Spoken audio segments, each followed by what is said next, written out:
पाणिनीय शिक्षा के अनुसार स्वर एवं व्यंजन, जिस वर्ण विचार प्रकरण को हमने कल प्रारंभ किया था, आज उसका समापन इस कक्षा के साथ करने जा रहे हैं कि पाणिनीय शिक्षा में स्वर और व्यंजन कितने होते हैं और क्या क्या उनके भेद हैं। आइए जानते हैं। पाणिनीय शिक्षा में स्वर अ 3 प्रकार का, ह्रस्व दीर्घ प्लुत। ई 3 प्रकार का, ह्रस्व दीर्घ प्लुत। उ 3 प्रकार का, ह्रस्व दीर्घ प्लुत। री 3 प्रकार का, ह्रस्व दीर्घ प्लुत। आप सबको ध्यान में आ रहा होगा कि अ के कितने प्रकार, 3, ई के 3, उ के 3 और री के 3 प्रकार। इन सबको हम जोड़ते भी जा सकते हैं, 3, 6, 9 और 12 अब तक प्रकार हमने देखे। री जो है उसके हमारे मूल में कहा गया है लृ वर्णस्य द्वादश तस्य दीर्घाभावात्, मतलब लृ वर्ण का दीर्घ नहीं बनता है, इसलिए लृ के पाणिनीय शिक्षा के अनुसार या तो एक भाग है या 2 प्रकार का लृ होता है। मतलब लृ या तो केवल ह्रस्व होता है या ह्रस्व और प्लुत दोनों होता है। ये दोनों मत मान्य है, लृ ह्रस्व भी मान्य है, लृ ह्रस्व और प्लुत भी मान्य है। तो यहाँ पे हम 1 या 2 चल रहे हैं, 3, 6, 9, 12, यहाँ पे 13 या 14 स्वर अब तक हमने देखे। ए जो है वो 2 प्रकार का होता है। ये जो आगे आने वाले जो स्वर है ए, ओ, ऐ, औ, ये आगे के जो स्वर है वो प्रत्येक 2-2 प्रकार के, और वहाँ हमारे मूल में ऐसा बोला गया है कि एचाम अपि द्वादश तेषाम ह्रस्वाभावात्, अर्थात ए, ओ, ऐ, औ का कभी ह्रस्व नहीं बनता है। ए के 2 प्रकार दीर्घ प्लुत, ओ के 2 प्रकार दीर्घ प्लुत, ऐ के 2 प्रकार दीर्घ प्लुत और औ के 2 प्रकार दीर्घ और प्लुत। आप सबने देखा कि अ के 3 प्रकार, ई के 3 प्रकार, उ के 3 प्रकार, री के 3 प्रकार, कुल हो गए 12। लृ के 1 या 2 प्रकार तो 13 या 14। इस प्रकार ए, ओ, ऐ, औ, ए के 2 तो 16, ओ के 2 18, ऐ के 2 प्रकार 20 और औ के 2 प्रकार 22। तो कुल मिला के देखा जाए तो पाणिनीय शिक्षा के अनुसार स्वरों की संख्या कितनी हो जाएगी, 22। लेकिन यदि लृ को केवल ह्रस्व माना जाए, लृ को 2 प्रकार का न मान करके यदि 1 प्रकार का माना जाए, तो वहाँ स्वरों की संख्या कितनी हो जाएगी हमारी, 21। ऐसा प्रश्न कई बार पूछा गया है कि पाणिनीय शिक्षा के अनुसार स्वरों की संख्या है, ऑप्शन ऐसे आएंगे आपके 20, 21, 21, 22, 22, 23, 23, 24। हमको उत्तर जो सही करना है वो कौन सा है, 21 या 22। और ये दोनों ही मत मान्य है कि पाणिनीय शिक्षा के अनुसार स्वरों की संख्या हो गई हमारे 21 या 22। आप सबको स्पष्ट हो गया होगा। अ, ई, उ, री प्रत्येक 3 प्रकार का, लृ या तो 1 प्रकार का या 2 प्रकार का, और ए, ओ, ऐ, औ ये चारों वर्ण 2-2 प्रकार के होते हैं। और गिनने पर 21 या 22 की संख्या हमने देखी। अब आते हैं हम व्यंजनों की तरफ। कल जो हमने कक्षा पढ़ी थी सामान्य रूप से वर्ण विचार, वहाँ हमने देखा था कि स्वरों की संख्या 9 होती है, लेकिन पाणिनीय शिक्षा के अनुसार स्वरों की संख्या 21 या 22 है। ठीक उसी प्रकार कल हमने देखा था कि व्यंजनों की संख्या सामान्य रूप से 42 होती है, 33 होती है। व्यंजनों की संख्या कितनी थी, 33। अब आगे बढ़ रहे, 1 से 25 क से लेकर के म तक के स्पर्श वर्ण व्यंजनों में गिन रहे पाणिनीय शिक्षा के अनुसार। तो क से लेकर के म तक के जो वर्ण हैं जिनको अपन ने स्पर्श वर्ण कहा है, उनकी संख्या कितनी हो जाएगी, 25। य, व, र, ल जिनको मिला करके हम अंतःस्थ वर्ण भी कहते हैं, उनकी संख्या कितनी है, 4। तो 25 और 4 कितने हो गए, 29।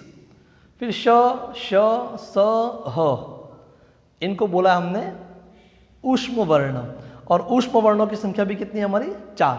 तो अब तक संख्या कितनी हुई हमारे व्यंजनों की, 25 और 4 29 और 4 33। 33 व्यंजन अब तक हमने देखे। लेकिन पाणिनीय शिक्षा के अनुसार व्यंजनों की संख्या कुछ ज़्यादा है। हम आगे बढ़ रहे हैं। एक उसमें होता है अनुस्वार, एक होता है विसर्ग, एक होता है जिह्वा मूलीय,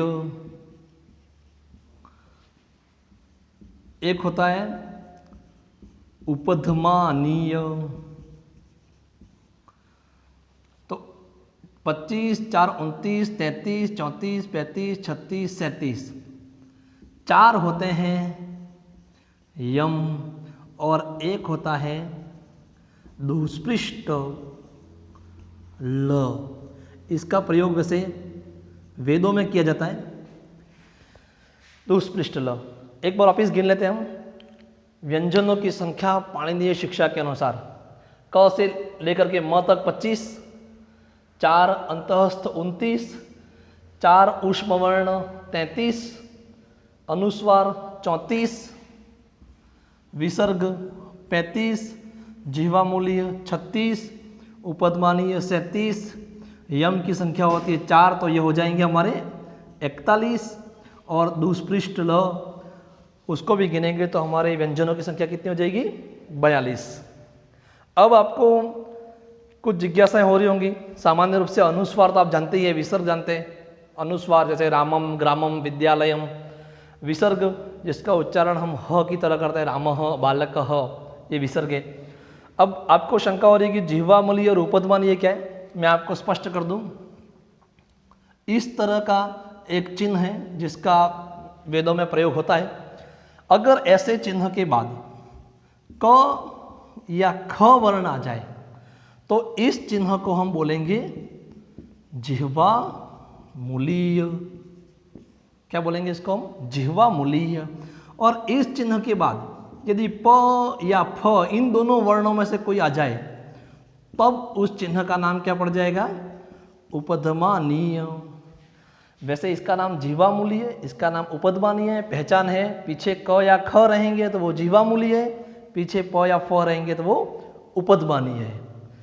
अब इनका उच्चारण कैसे होता है? तो मूल में सब बोला गया है कि अर्ध विसर्ग सदृशौ जिह्वामूलीयो उपधमानीय।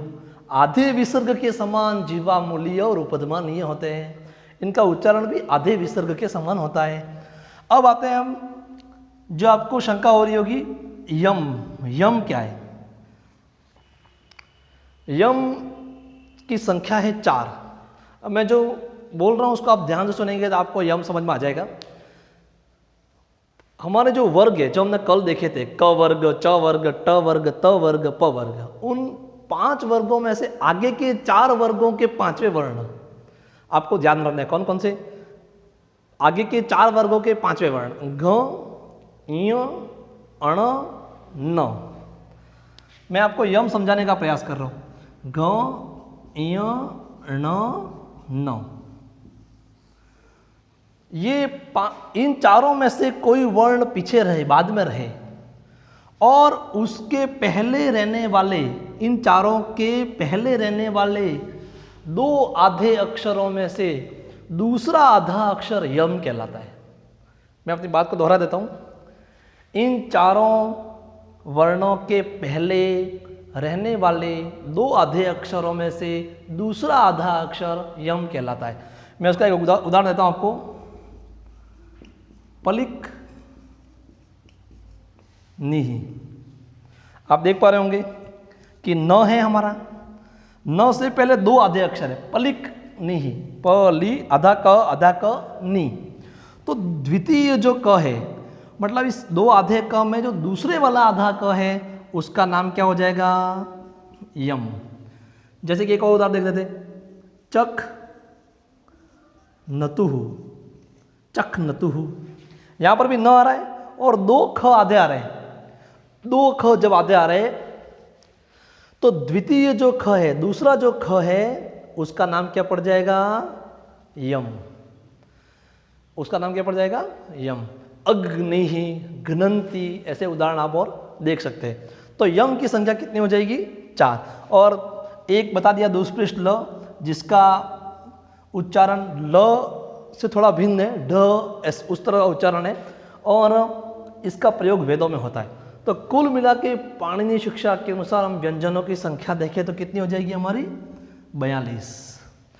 तो एक बार वापिस देख लेते हैं। स्वर हमने देखे 21 या 22, व्यंजन हमने देखे 42। अगर इनको जोड़ना चाहें तो 21, 22, 42, तो कुल वर्ण पाणिनीय शिक्षा के अनुसार कुल वर्ण कितने होते हैं, अगर ऐसा प्रश्न आ जाए तो 21 में 42 जोड़ देने हो जाएगा हमारा उत्तर 63, और 22 में 42 जोड़ने उत्तर हो जाएगा हमारा 64। तो पाणिनीय शिक्षा के अनुसार कुल वर्णों की संख्या है, ऑप्शन आएंगे 61 62, 62 63, 63 64, 64 65। हमारा उत्तर क्या हो जाएगा 63 या 64। तो पाणिनीय शिक्षा के अनुसार आप सबको स्पष्ट हो गया होगा कि स्वरों की संख्या 21 या 22 होती है। पाणिनीय शिक्षा के अनुसार व्यंजनों की संख्या 42 होती है। और सामान्य रूप से पूछे, जिसका हमने अध्ययन कल किया था, सामान्य रूप से इस पाणिनीय शिक्षा ऐसा नाम न दे करके सामान्य रूप से पूछा जाए कि कति स्वराः भवन्ति, आप सबको उत्तर आ रहा होगा 9 स्वराः भवन्ति। स्वर कितने होते हैं 9, अ ई उ रिल री ए ओ ऐ औ, जो हमने कल पढ़ा। और सामान्य रूप से पूछे कि व्यंजन कितने होते हैं, तो हमारा उत्तर होगा 33 33।